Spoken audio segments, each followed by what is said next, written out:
ABCD is a rhombus with angle ABC equals to 56 degrees. Then ACD will be equals to, see this, ABCD, then B is 56, we have to find ACD.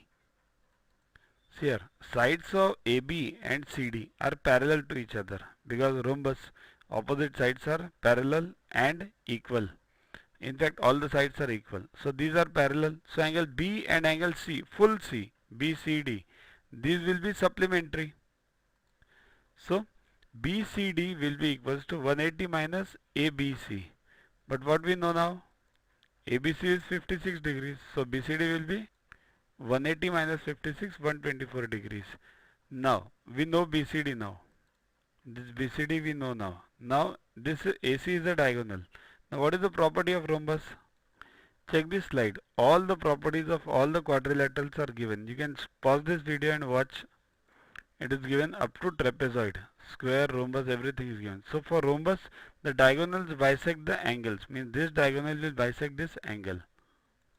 So angle ACD will be equal to BCD upon 2 because it bisects. See this, ACD will be equal to BCD upon 2 because it's bisecting. So ACD will be equal to what? 124 upon 2 equals to 62 degrees. That's what is